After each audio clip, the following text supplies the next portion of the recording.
Welcome everyone. Hello to our invitees in person and online. It's my pleasure to present our speakers for today on Africa Climate Solutions, investing in infrastructure for climate resilience across Africa. We've got three speakers.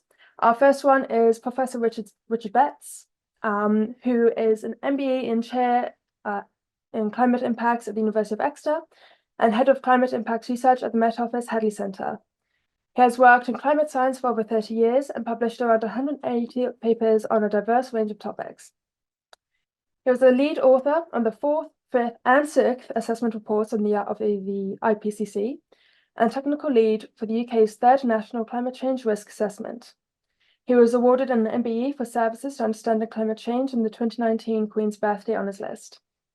He is currently serving as expert advisor to the UK's Climate Change Committee and a member of the Devon Climate Task Force. We've got a speaker online as well today. Anna Murphy is a consultant at the World Bank, focusing on research and policy engagement for low carbon innovation and competitiveness. Since November 2023, she has been instrumental in the Capacity for Climate Action Programme, aiding ministries of finance in developing and emerging economies to enhance their strategies on climate-related economic and financial policies. Anna has been pivotal in pushing the boundaries of climate innovation policy worldwide, and she was a lead researcher for the EAST project. And Dr. Tom Powell, who's with us in the room, is an Oppenheimer Research Impact Fellow at the Global Systems Institute, specializing in terrestrial ecology, sustainable land use, and the impacts of agriculture and forestry on global biogeochemical cycles, including carbon and nutrient cycles and biodiversity. His research focuses on adapting land use and food systems for sustainable interaction with the Earth's processes, with a keen interest in reversing tropical forest degradation to increase carbon sequestration. Funded by the A.G. Leventis Foundation and NAP, he leads projects aimed at soil health and biodiversity restoration in Kenya and advises on the UNESCO Biosphere and Heritage of Lake Chad project. Welcome everyone, and I'm handing over. Thanks, Lena. I think I need to update my profile a bit. Oh. That's okay. Yeah, thanks for coming, everybody. And this is the third or fourth or 3.5th installment of our series on reports presented at COP last year. So this is, how do I make the slides go? I might have to click the screen first and then use the keyboard. There we go, got it. Cool. So we've had presentations on the global carbon budget and the global tipping points report. This is a slightly different flavor of report, I suppose, in two ways. One is that it's a much smaller team at the center of it. Most of those both had hundreds of authors. This was an independently commissioned piece of consultancy work, ultimately, that was delivered by the four of us on the screen here. So Rich Betts, Peter Cook, who's also here in the room, Anna and myself. And it was, so I thought I'd begin by telling you a little bit about the client and the reason it was commissioned and the challenge they set us, and then I can hand over to Richard and Anna, who can explain the work that we did. So the client was called PIDG, the Private Infrastructure Development Group. And PIDG are an infrastructure development and finance organization, essentially a sort of a development finance vehicle that whose largest shareholder is the UK government, but is also financed and run by 5 other governments: the Netherlands, the Swiss government, the Australians, the Swiss, and the Germans, as well as the International Finance Corporation. And PIDG is a kind of, doesn't have the same profile necessarily as very large institutions like the World Bank. It has a smaller investment profile, but it's far more agile. And what they really aim to be is what they call a frontier investor, so driving best practice in the development finance space, really focusing in on the areas where they can create the most change with sort of really targeted interventions and investments. So they can be much faster and more agile than the World Bank, and they can also support projects and investments right the way through their life cycle. So they offer technical support right from sort of project initiation and and design, through project development and raising capital, and then also work on a sort of macroeconomic scale with governments and so on to create the investment, the enabling conditions for investment and mobilizing private capital alongside the sort of the development finance that they bring. And that especially means develop or mobilizing domestic finance. So their target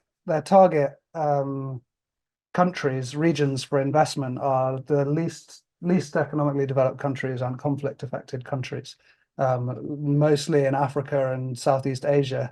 And you can see here the light, or everything that's colored is kind of within their remit for investment, and everywhere that's dark blue, they currently have made capital investments. And they're really targeting their investment at infrastructure to support sustainable development. But it's private investment, so it has to be bankable and profitable for the investors. Their overall mission is to get infrastructure finance moving and multiplying, accelerating climate action and sustainable development where most urgently needed.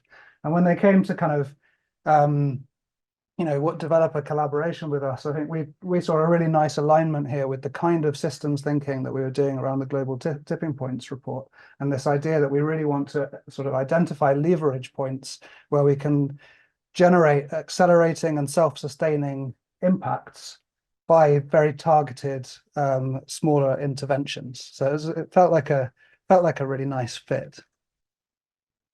And the challenge they set us was that they'd recently developed an entire new strategy that put climate adaptation, resilience and green development right at the core of their strategy. So this is not just a sustainable development agenda. They're recognizing that responding to climate change is one of the fundamental challenges for sustainable development and needed to be at the center of their strategy. But having done that, they recognized that they didn't really have a kind of like a structured approach to identifying what that meant for their investment decision making. How do they actually put into practice that strategy and identify where their investment can make the most critical impact? And that sort of really settled into, for us, two key questions. One is, what's the background against which they're making these investments? What do we expect the distribution of climate hazards and the trends in climate hazards to look like? And as we develop these questions with them, by the way, we focused on the African continent rather than on that entire geographic range of their investments. So what do climate hazards in Africa look like, and what will they look like over out to 2050? Is that right, Peter?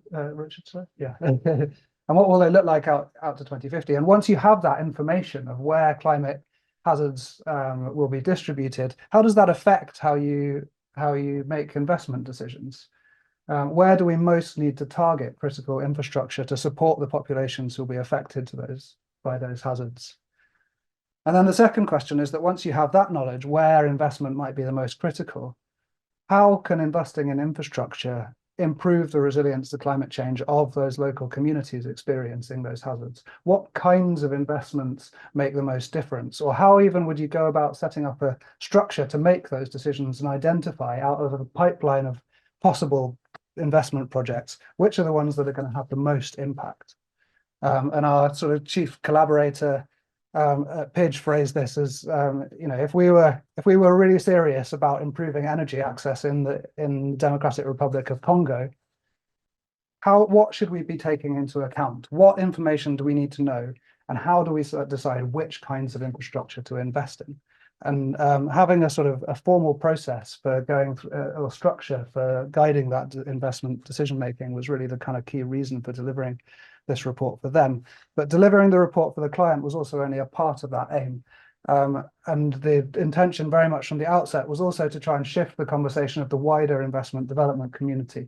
And that's why this was published as a report at COP.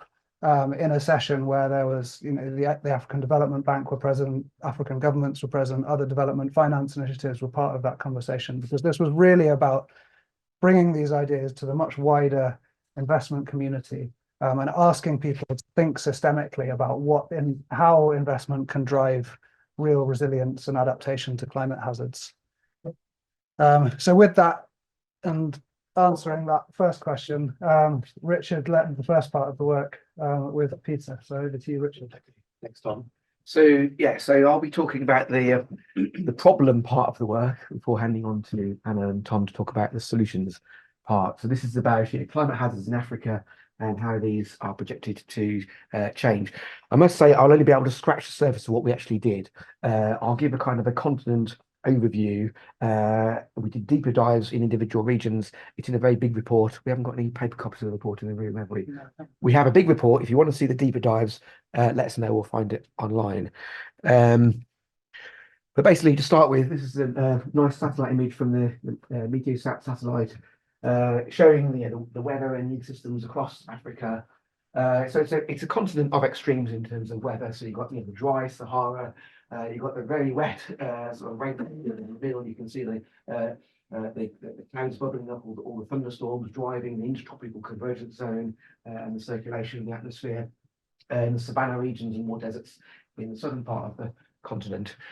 So yeah, a dramatic, beautiful place, and as I say, a continent of extremes already. So a bit of data on top of this. I'll just show you a couple of examples, but this is showing where it's raining, where it's not raining, in terms of the extremes. So there's a whole range of ways you could define different extremes. We chose to look at the wettest 5 days of the year for our rainfall extremes, because that's often of most concern for flooding in cities and so on. So you can see the dry Sahara in the north, but then sub-Saharan Africa gets a lot of extreme rainfall in many places. Over 100 millimeters in the sort of wettest 5 days of the year in many places, maybe 150 in many regions. In terms of temperature, it's hot everywhere as far as the UK perspective would be. Almost everywhere sees temperature in the high 30s as the hottest day of the year. Central Africa isn't the hottest. It's often kept cooler by the cloud cover, but the desert regions get even hotter in terms of the hottest day of the year, into the high 40s, maybe even up to 50 in some places. So hot everywhere and super hot in some places. But it's not just about temperature. Oh, sorry, I'll come on to that in a sec. But the question we're going to address is how are these hazards expected to change with global warming? So we are currently at about 1.3 degrees Celsius global warming relative to pre-industrial. We'll go through about 1.5 degrees within about 10 years, probably, unless something astonishing happens. So the challenge is then, will we be able to limit warming to below 2 degrees, as intended by the Paris Agreement? But as things stand, we're on track for anywhere between about 2 and 4 degrees global warming by the end of the century.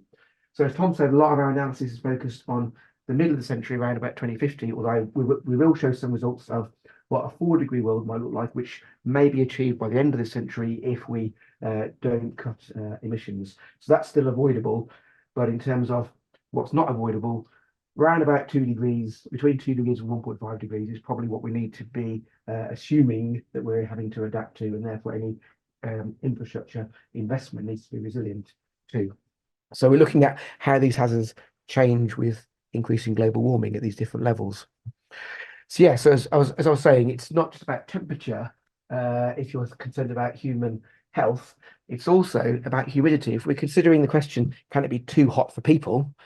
You need to consider whether it's a wet heat or a dry heat. So humidity is actually the real killer combined with temperature.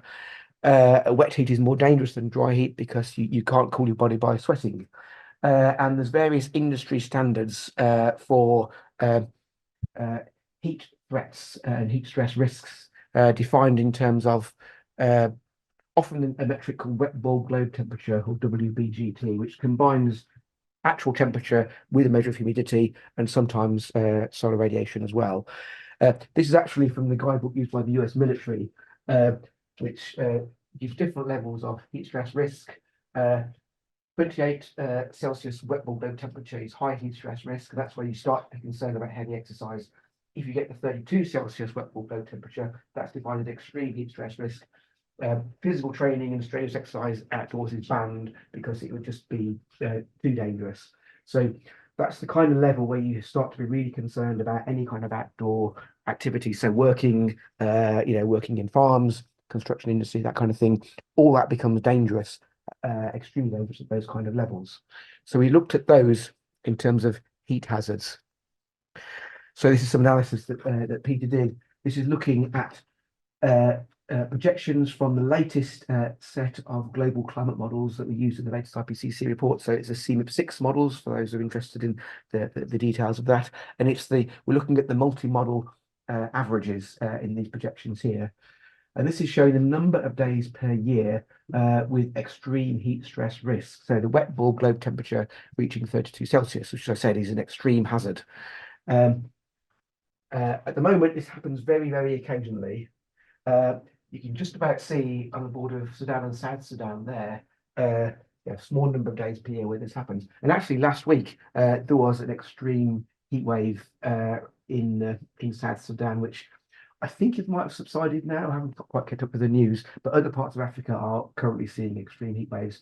But South Sudan is one area which is already experiencing severe heat waves. And if you look at the 2 degrees global warming map, that is one area where you start to get more frequent and greater numbers of days per year with these extreme heat stress risks, along with places across West Africa and some parts of the coast of the Horn of Africa as well. So it is the more humid regions that are seeing this. Well, the humid and hot regions are seeing these increased risks. And as I say, if we meet the terms of the Paris Agreement and limit warming to somewhere below 2 degrees, this will be what could be happening there. So it's the kind of thing that may well be inevitable, even if we meet political targets in reducing emissions. If we fail to meet these targets and we do see 4 degrees warming by the end of the century, which is possible if we're unlucky with feedbacks, we can see many areas across western parts of northern and central Africa and eastern Africa with tens of days, maybe even sort of 3 months or so per year, with these extreme heat stress risks showing up. So really, really quite serious conditions that we really do not want to go there. But if we do end up being that hot, and these are the kind of things which the people in Africa are going to have to cope with within a human lifetime.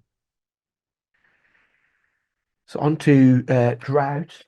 So this is looking at, again, using the CMIP6 projections, and it's looking at agricultural drought. So it's soil moisture drought. So it's not just lack of rain, it's a combination of lack of rain and increased evaporation from a hotter climate. And it's looking at the likelihood of a single year agricultural drought, and the likelihood in terms of all the different possible climate outcomes. So looking at all the different climate models that are available in this ensemble, you imagine a distribution of those, and we're saying the driest 10% at the moment, that's what we're calling the extreme drought risk. And we're looking at how that likelihood changes, either increases or decreases in the future according to the climate projections. In parts of like the southern Sahel and the southern Sahara, you have to be a bit careful with drought when you're in an already dry region, because percentage changes can be can look large, but it's already acting on a small number. But the southern Sahel is perhaps a more real concern there, or more real interest. We're seeing an increase in a decrease in the likelihood of extreme agricultural drought. But in most other places, including the rainforest regions in the Congo, we're seeing an increased likelihood of soil moisture drought or agricultural drought at 2 degrees warming, and even more so at 4 degrees warming, especially in the southern parts of Africa and the far north on the Mediterranean coast. So the whole of the Mediterranean is projected to be increasingly likely to be seeing drought. So increased drought risk, even in the currently wet regions in the middle of the continent, is projected. And something that goes alongside that is the risk of fire. So we looked at projected changes in the fire weather season length. So this is not predictions of actual fire behaviour, it's predictions or projections of the weather conditions conducive to fire. So is it dry, is it hot, is it windy? The first two being the main things, which are the drivers of the change. And this is actually from an older set of models. This is from the CMIP5 models, the previous generation, from paper by led by Matt Jones at University of East Anglia that I was a co-author on. But again, looking at 2 degrees and 4 degrees global warming and the present day. Actually, sorry, pre-industrial rather, the baseline. So this shows what the fire weather season looked like in pre-industrial conditions. It's fairly similar to that now. So the fire weather season is longest in the kind of semi-arid regions. It's fairly short in the wetter regions in the centre, and we're masking out the desert regions because it's not really relevant if there's no vegetation to burn there. But if you look at say 2 degrees and then 4 degrees, in most regions except for the Horn of Africa, we're seeing a projected increase in the fire weather season length in the multi-model average.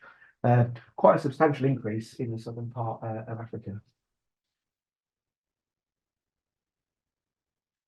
But then at the other end of the scale, in terms of hydrological impacts, we're looking at changes in flooding.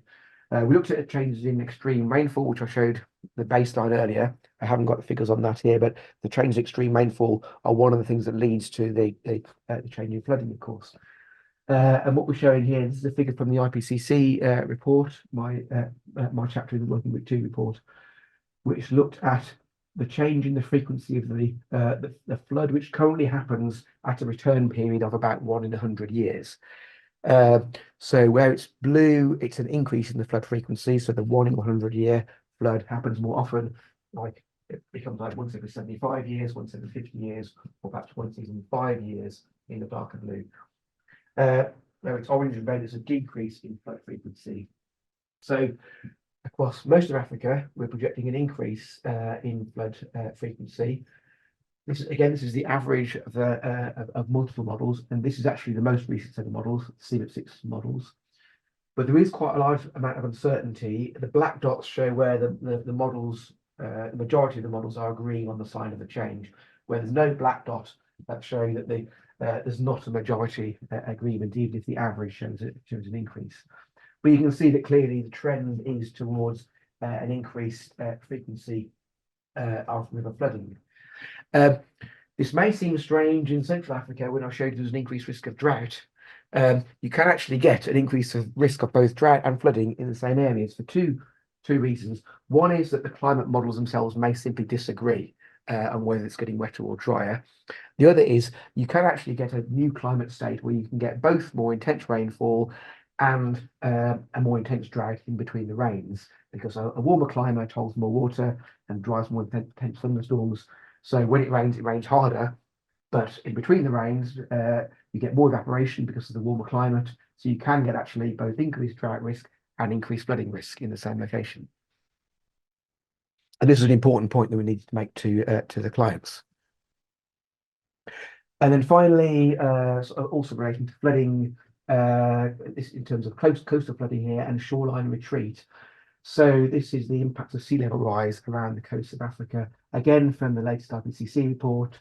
And again, it's model projections, and it's by the end of the century in this case, which is more relevant because sea level rise on the whole is a more gradual process than the increase in extremes, but it's still a threat. And actually, a lot of sea level rise is already locked in and unavoidable. So it's important to look to the end of the century in this case. And this is showing, again, multi-model average projections of the retreat in the shoreline up to about sort of 100 or 200 meters in the sort of the orange and reds here.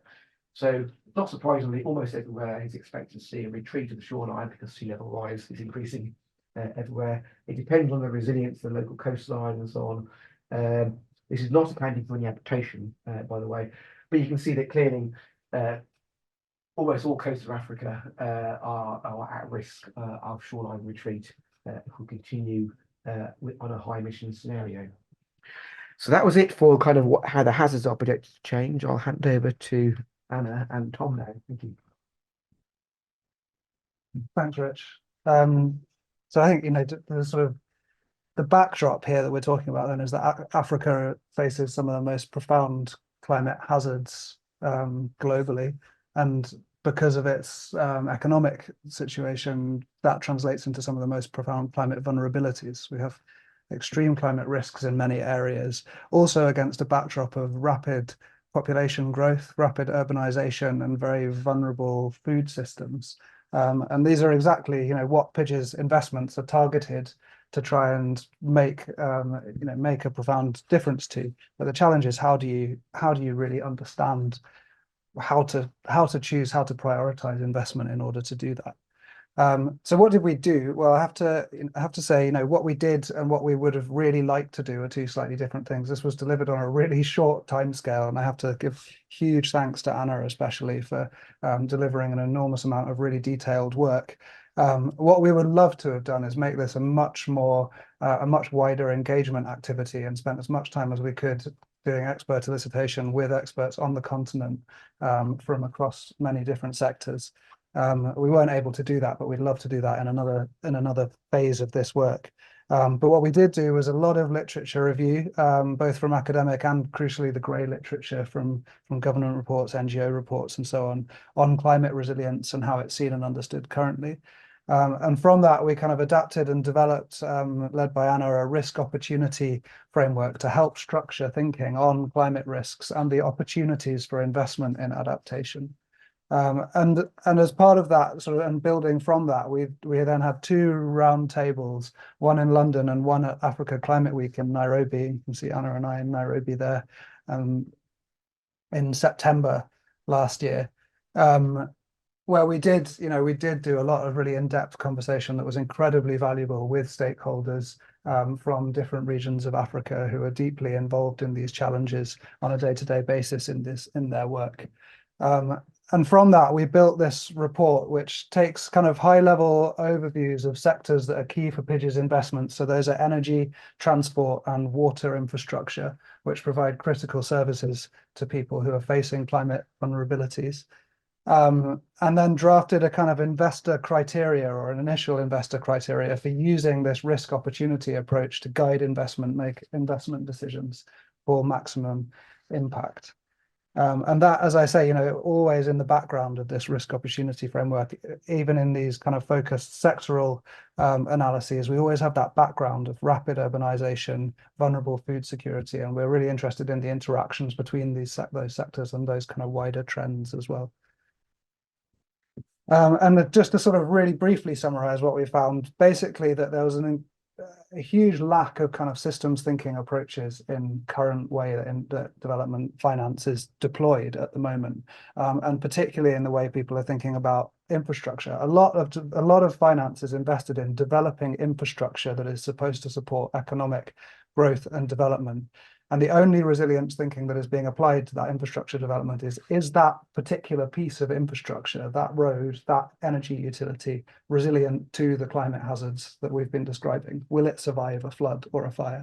But there's very little thinking being done about the users of that infrastructure, the people who depend on that infrastructure for providing these critical services that underpin sustainable economic development and their access to economic opportunity, communications, and so on.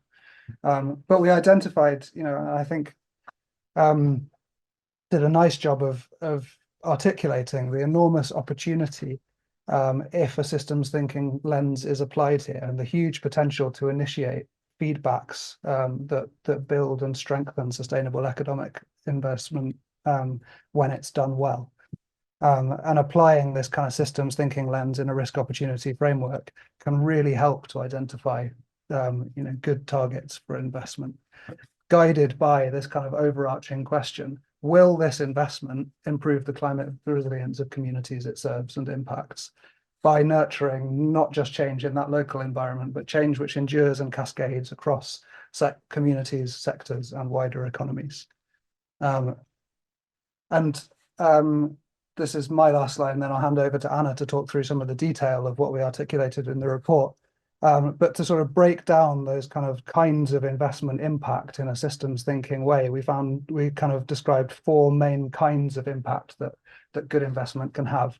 One is in underpinning those economic and social development foundations. So access to these critical services, electricity, transport, water infrastructure, enable people to access education who couldn't access education before, or to access better education. They enable wider economic opportunities that can create resilience to climate impacts locally.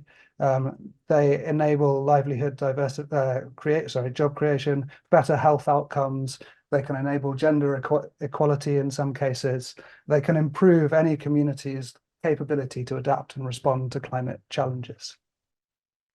As well as those kind of underpinning benefits, they can also provide direct adaptation benefits.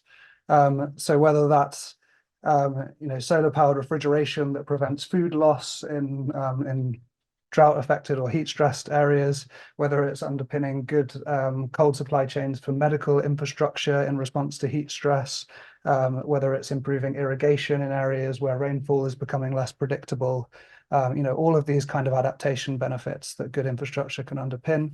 Likewise, it can underpin resilience by enabling people to respond to shocks effectively. So good, effective communications, good transport networks that can move aid and resources into areas that are hit by climate shocks.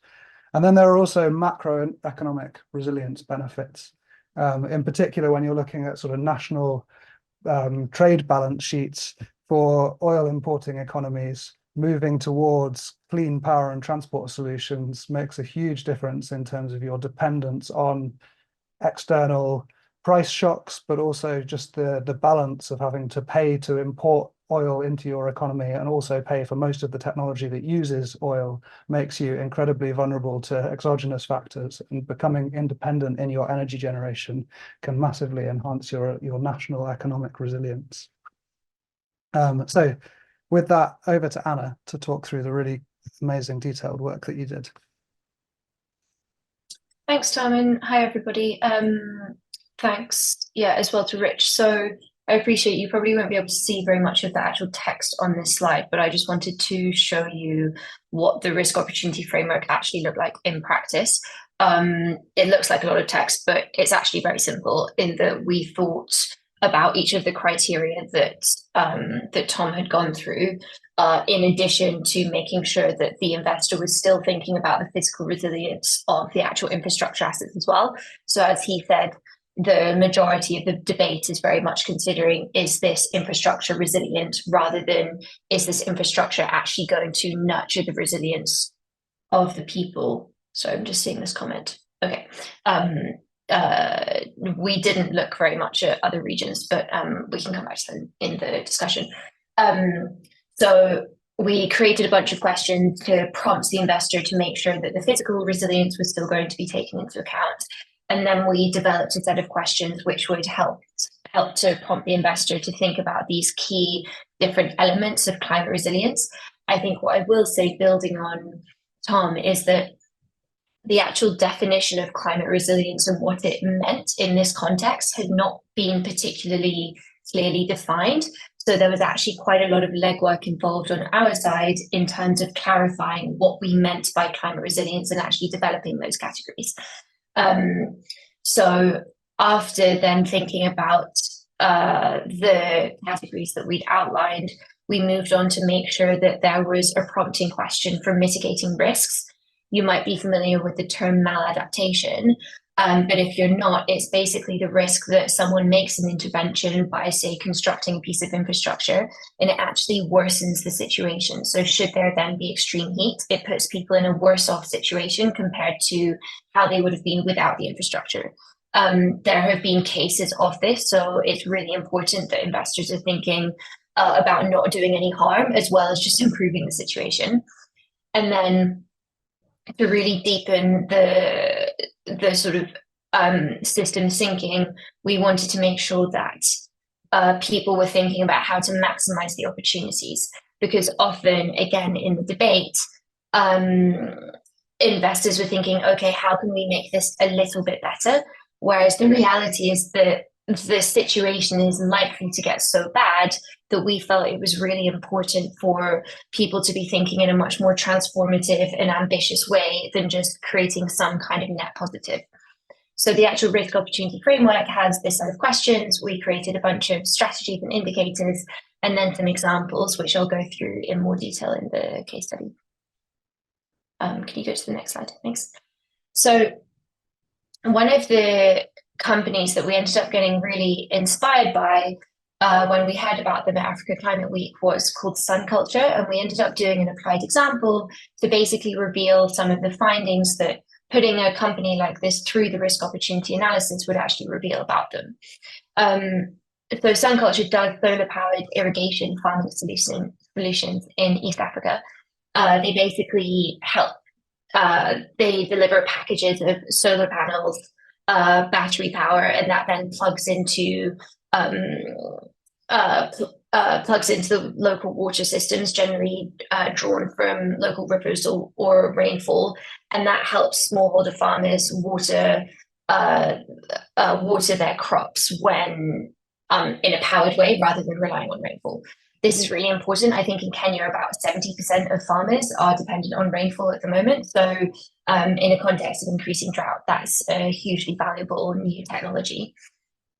And essentially, they have, in terms of the benefits, they haven't only solved that problem, but they've actually expanded energy access because the battery power expands, basically gives them the opportunity to, plug in their mobile phones or create lights or whatever they want to do with additional energy. They saw improved crop yields. And what I think was so impressive about the company is their sensitivity to a lot of different dimensions, including the price sensitivity of customers. They were thinking about, okay, if we scale this to such an extent, are we actually going to lead to increased water scarcity by taking too much water out of the ground? And are we thinking about the climate resilience of the product itself? So solar panels in extreme heat can respond quite badly and become much less efficient, but the solution is almost embedded within the product in that a solar panel only has a life cycle of about 25 years, if that, in comparison with a lot of other much bigger energy infrastructure, which might last 50 to 100 years. So what came out of this risk opportunity analysis is that they were thinking about a lot of different dimensions of climate resilience, both from an infrastructure perspective and from the people perspective. They were creating jobs. They were looking at, they were creating jobs through, through installation and service maintenance, as well as through actually putting components together. And they were looking at trying to actually deepen the Kenyan solar panel supply chain. So they really were thinking about it from all angles. And I'll go into slightly less detail on other slides. But they were so inspiring, you should look them up. So in terms of the key research across each sector, energy, transport, and water for our report, through the big literature review, we identified the key impacts on infrastructure likely to occur, and then the key societal impacts and risks. So just to give a couple of examples, through heat waves, it's quite intuitive. There's going to be a huge increased demand for cooling. There's going to be a lot of physical damage, like pipe ruptures to electricity networks and transmission lines, and there'll also be reduced efficiency. These types of impacts will lead to a lot of societal vulnerabilities, including increased heat stress, flood exposure due to the lack of cooling, the need for much more early warning signals and supporting information. And these kinds of things in turn lead to crop damage, high costs and dangers of informal and black market energy solutions, and also then reduced economic activity and growth due to power outages and repairs, which obviously affects companies trying to go about their daily business. What's really exciting is that across each sector, we did see opportunities across the four categories of climate resilience that we had identified.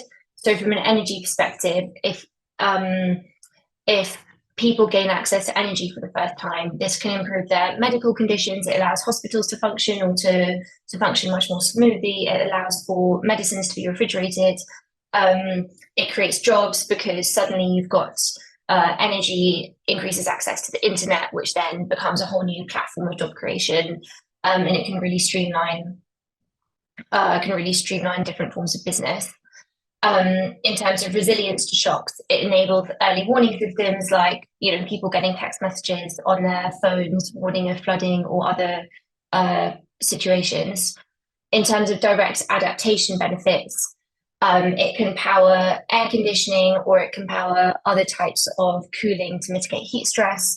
And finally, a national level of economic resilience, less dependence on fossil fuel imports, in turn helps a lot of countries that rely on buying, they basically spend a lot of their own government money on importing fossil fuels.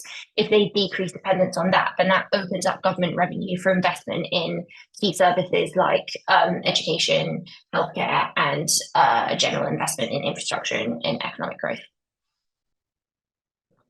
So one example, again, that was very inspiring was in Freetown in Sierra Leone. The city mayor is investing very heavily in nature-based cooling solutions. So in Sierra Leone, there are a lot of heat waves, increasing humidity, and an intensifying urban island heat effect, which particularly affects those in informal settlement because they live in these essentially in little houses made of metal, which really keep the heat in and don't have access to cooling. So the interventions involved a massive campaign of tree planting, very much co-created and co-designed by local people. There was a huge amount of stakeholder participation. And this tree planting is mitigating heat stress, it's reducing flooding, and it's reducing the risk of landslides. That bottom picture is the impact of a landslide, which happened, I think it was in 2017. And the risk of landslides is really quite significant. So not only are they planting trees, but they're actually now monetizing this by turning that into carbon credits, which will then make the project be able to shift from needing to be funded by the World Bank and non-profit driven organizations essentially to get private sector investment. So that's the transition they're undergoing at the moment. The climate resilience outcomes are really wide ranging in terms of cooling effects, improved biodiversity, air quality, food security by planting fruit trees. There are a lot of different ones. And they also are very proactively avoiding maladaptation by making sure that not only are they investing in this within Sierra Leone, but they're trying to mitigate the increase of urbanization specifically in this capital city by making sure that the same approach is taken in different cities throughout Sierra Leone, so that it doesn't almost become so that the nature-based solutions don't become a reason for people to then urbanize more quickly, which then puts more pressure on the city and increases the urban island heat effect. So yeah, that's one example where they're definitely deploying systems thinking in a really constructive way. So on transport, I'm just wary of time. Again, there are significant impacts on infrastructure from climate hazards, ranging from decreased durability and increased maintenance. If you think about roads, the materials expanding from heat waves all the time, that just leads to much more wear and tear. Structural weakening of bridges. You might be familiar that, sometimes in the UK, if it gets really hot, then the trains stop running because the metal expands. It's similar kinds of impacts to that.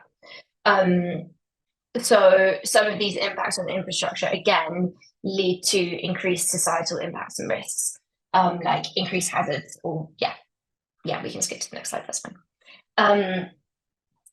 Again, there are key benefits across each of the four categories. One example might be savings on fuel costs. If your little motorbike is no longer dependent on fossil fuel, but you've got an electric bike, the cost of electricity is coming down, which basically means that you can probably charge your electric vehicle, your electric motorbike, much less than you would need to maintain your fossil fuel or your petrol-based motorbike. So that's one example. Again, we interviewed a bunch of people on different case studies, and one good example of this was climate resilient road access in Mozambique. I'll just pull out one detail here, which was that it's a slight overlap between the transport and water section, but some of these roads, basically, they can be developed with ditches on either side, which means that when it rains, water can then be collected on either side of the road and used for water storage, which in turn can mean that the farmers on either side suffer less when there are times of drought because they've been able to store the water. Now, this prevents or it reduces the strain put on the roads from flooding, and at the same time, it solves the risk of drought. And I think that's just one really good example because it's so simple and yet it's hardly ever being done, and it solves multiple different challenges at the same time. So yeah, let's skip on to the next slide. Finally, on water, again, there are significant impacts on infrastructure, different societal risks, and let's go on to the onto this one. Yeah, okay. So Sanivation is an off-grid wastewater management company. In normal language, that basically means that they take unprocessed sewage and they are turning it into they're turning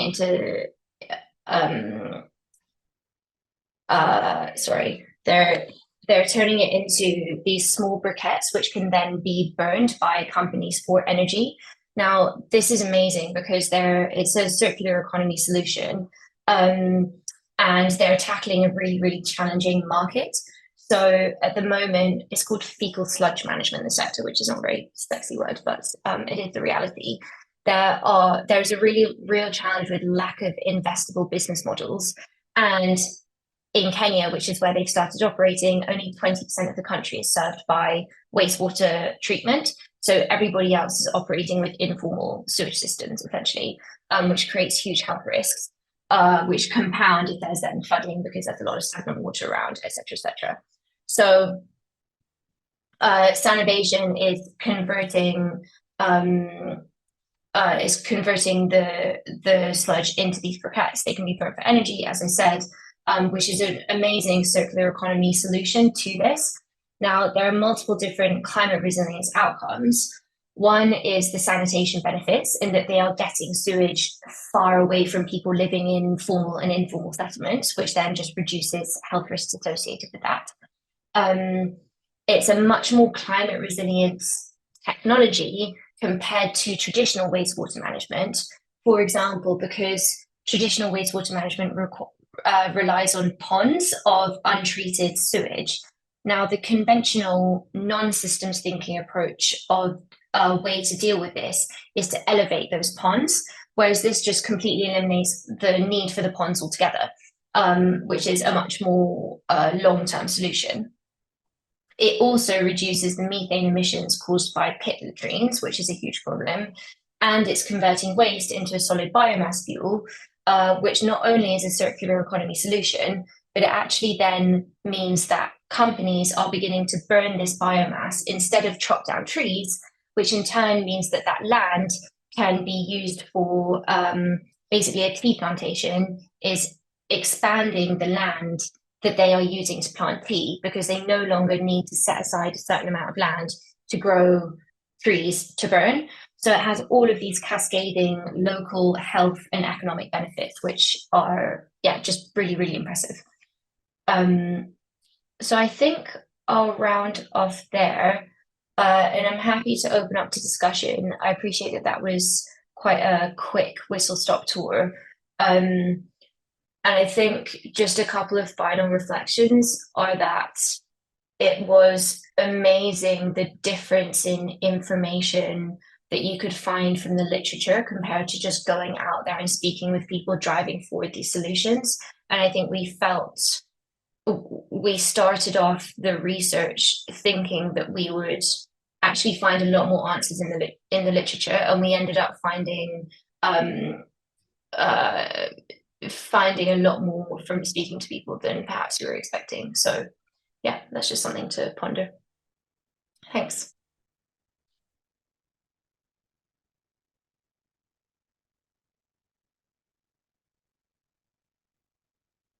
Sorry, Anna, we were muted here, so you might not have heard. So we'll open up to questions now. Do we have questions online? We have one, but I think Anna, I addressed it already. Oh, okay. Anna, you might have addressed a question online already. Feel free, shall we open it up to the rest Yeah. of the speakers? And maybe Anna, you can go over it again for us. Yeah, sure. I can just touch on that because I covered it very briefly. I think we started off looking at some of the solutions in other regions, particularly in South Asia, India, Pakistan, as you mentioned.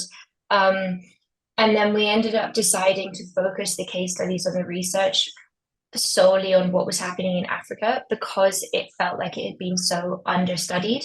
So I think there's also, it would be amazing to pull some of the learnings globally to think about their application in Africa. But for this particular report, we decided to focus everything on what was happening in the continent. Okay, great. Then we'll move to questions in the room. I'm just wondering, like, how would investment by the PIDG look like? Would it be on specific initiatives like the ones that were brought up that do seem amazing, or would it be more like just an aid? Which I'm just a little wary that sometimes it can cause countries to be a little saddled with debts that they can't repay. Sri Sure. Lanka as a good example. Yeah, sure. So yeah, I mean, this is very much investment rather than aid. This is, it is about investing in solutions that ultimately should be profitable. The way that investment works for PIDG is that they have this sort of whole life cycle approach to investment. So they will identify, some of these case studies we looked at are examples of investments they have made or companies that they are currently nurturing to the point where investment will be possible. So they'll work with companies right from the outset or initiatives to develop a sort of like an investable business model. At the same time, they'll also, and then they'll follow right through project development with those companies. At the same time, they're also trying to be the catalyst for other investment, other private investment, but in particular domestic private investment.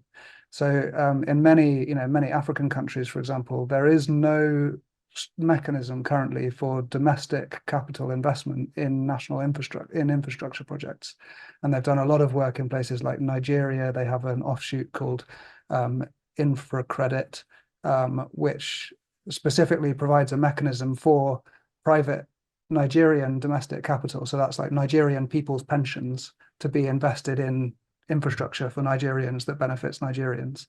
And you can see that creates these kind of feedbacks in the economy where the people are benefiting locally, but also in the national economy from these investments. And that's very much their model. So it's a really kind of whole financial systems approach. At the same time, they're working with governments to create the enabling conditions for investment. And just one sort of reflection on that as well. And I think from a lot of this work is that they're really sort of challenging at the same time what infrastructure investment means. Traditionally infrastructure investment, and for many investors, is investing in large utility scale infrastructure, in roads, in power generation utilities, in ports. A lot of the stuff we're talking about here is domestic scale, household scale solar, for example, which is far more resilient and accessible to many of the people who need it most, or nature-based solutions, which again are or green infrastructure, which again is a very different kind of infrastructure that these institutions are only just really starting to grapple with. So it was really fascinating to kind of get a window into that whole world and see where the dialogue is now and where it needs to get to. I think just to briefly build on that, so they are in theory very interested in looking at companies like the case studies that I've shared, but the reality is that the business case is often not yet convincing or persuasive enough to attract these big investments. So for example, with Sanivation, that fecal sludge management company, that was perceived to be much too small, and the business case not yet developed enough to be attractive to an organization like PIDG. And there were a couple of examples. Another one was called City Taps in the report, which we found really inspiring. But I think there is still a lot of work to be done in terms of these development banks or development finance institutions becoming interested in these very innovative, small scale, customer focused types of infrastructure, and actually grappling with the implications that it might have for the kinds of returns that they want to make. yeah, so there's still a lot of work to be done in that space. Couple of questions for Rich in the chat there. Yeah, thanks. So I can see Steve's one. Thanks, Steve. But are there established thresholds, levels of impacts, which an area becomes uninhabitable or non-insurable or non-investable? So yeah, so two important parts to that, I guess. So, well, I mean, no, it's a short answer because it hasn't really been defined. What the definition of uninhabitable is actually really hard. Obviously, we've got work that Tim and colleagues have been doing on the human climate niche, which is defined, as I understand it, mainly in terms of high temperature. I think I'm not aware of it being extended to other things like wet bulb temperature. I think it is wet bulb temperature. Is it? in that paper, Okay, right. Yeah. So, okay, in that case, they're probably if that definition is adopted, then I guess there would be. I don't know where these relate to in terms of the kind of inevitable levels of climate change in the coming decades, as opposed to further away. Because the important part of this question is something becoming non-insurable or non-investable, isn't it? Because one of the things we wanted to guard against was not putting people off. Yeah. I think we need to look more carefully about that. I suspect that those kind of areas would be still in the realms of what is avoidable climate change as opposed to unavoidable climate change. But yeah, I'm going to look more into that. Now you've asked that question, Steve. I guess it's a key point that It you know, is. even on those maps of the human climate niche, some of the areas most effective are across the Sahel and the Southern Yes. Sahara, where we also have, you know, very fast growing populations and very Yes. rapid urbanization. So Yes. what the built environment looks like, and therefore what investment money is driving in terms of what's being built and the infrastructure that's being provided, makes a Yes. massive difference to the resilience of those cities to those very high temperatures. Yes. And particularly, you know, yeah, these kind of nature-based solutions for cooling and so on can be very effective. So probably, yeah, Lagos, wider Nigeria, and all that kind of area in West Africa is probably the most concerning in terms of multiple impacts of, you know, heat stress risk, flooding risk, but also wildfire risk as well, and huge population growth, and already a very dense population and lots of informal settlements and so on. Yeah. The other one for Mike: what happens to the Nile and food production landscapes of Sudan and Egypt? Well, so getting increased risk to food production. We didn't specifically look at food production in this, but yeah, higher temperatures, greater risks of crop failures, and so on. Of course, with the Nile itself, you've got the human water management component of it. So the dams, including the Aswan Dam, really important for supplying water, irrigation further downstream and so on. So how resilient those are to long-term climate change, we didn't specifically look at here. So I suppose where this would come into the infrastructure question that we're looking at would be, is more needed in terms of investment in water infrastructure? That would be where it'd be a PIDG relevant question as opposed to food production. But the risks to food production are clearly increasing. Yeah, thanks. In that case, as we've reached time, we'll call it there, I think. Thank you very much, everyone. Thanks.